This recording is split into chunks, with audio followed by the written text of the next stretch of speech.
you mentioned that you kind of grew up in an abusive household, but do you remember like the first moment you realized like this is unsafe or something was wrong?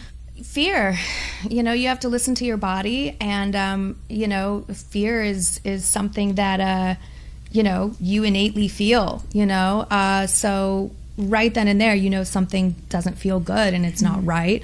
And then, you know, having so much compassion for my mother and seeing, you know, when you see someone being hurt, someone you love, whew, yeah, that, you know, I still, you know, at 42, I'm still affected by this. It's under the surface. Trauma never leaves you.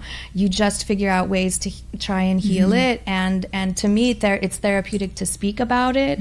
And I saw my mom, you know, go through so much that I think that instilled a level of purpose for me, in the sense of I always want to try and empower other people and people in situations where they feel voiceless and unheard. And I just have such a deep-rooted need to try and, you know, use my voice. And I would later discover and understand what that meant to me. But it never leaves you. And you're triggered when you see movies, when I you know, I just immediately, you go to that place.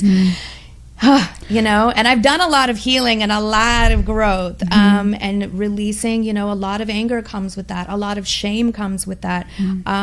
But, you know, it takes a lot for a woman to leave those situations as well. And my heart goes out because some of them don't leave them. And, you know, and that could vary in a lot of ways. You know, sometimes it's financial, sometimes it's fear of authorities not helping and then it getting worse, or, you know, sometimes sometimes it feels like there's no way out. But you know, my mom, luckily, you know, we would do these drives from, at the time it was the last straw, from Jersey to my grandma's in Pittsburgh, and we would just do these nightly, just me, her, and my little sister, and we would just like do the night drive. But, you know, all of that, it stays with you, but it's become a part of what's important to me is my message.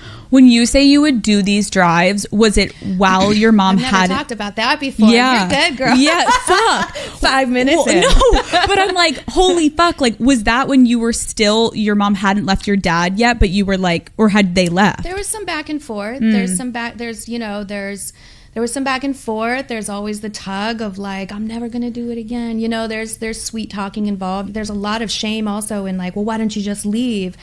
It is so much more complicated than that. And it's a mental breakdown of self-esteem, and you start to believe someone else's narrative and verbal abuse to you. And self-esteem is something that can break down so easily, even to the most powerful woman executive. It doesn't matter what you do. This, you know, we can go on stage and have these larger than life personas, but all it takes is for you to believe someone's negative narrative about you. Once it's in there and it's working its way in, that's why I'm like so adamant with my daughter. I'm just like, first time somebody ever hits you, the first time somebody makes you feel not right about yourself, whoo, girl, I'm so protective, Mama Bear. But as you should be, because like you said, like you have that trauma in you that like, you're like, I watch a fucking movie and I can feel it. And I love what you said about the concept of, when someone says, why don't you just leave? When people say that, it's such an ignorant statement that like pisses me off. I had a loved one that was in an abusive relationship, and you're like, it's so much more fucking complex. But to leave, do you remember the moment that was like, your mom was like, we're out?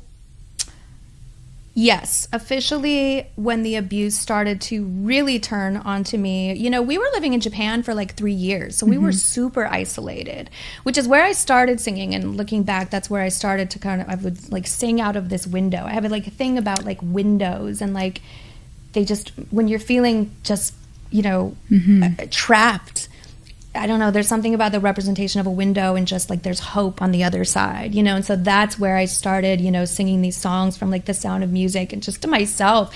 And just that image, I'll always remember. It's like a core memory of just like, there's like something on the other side. There's like a bigger world. There's a bigger purpose. I felt it at a really young age. But yes, it was like a matter of things. And like, you're in a foreign country where my dad was in the army, so we're on an army base. I mean, in a situation like that too, abuse runs rampant. You know, the walls are paper thin, you know, where we're living, and you can hear abuse just happening on the other side of the wall. You can hear, I mean, you know, it's terrifying, and it's like all you want to do is help, but a lot of times, even when you call the authorities, you don't get the help that you need, and then the door shuts and you're with your abuser again. So it's so important to try and research all you can, speak to people that you can trust, and really, you know, try and get yourself out of these situations, because, you know, worst case scenario, you won't, you know, live to tell the story about it. Was it hard for your mother to, as a single mother, take care of you and your sister? Like, then you started making money. Were you kind of providing for your family?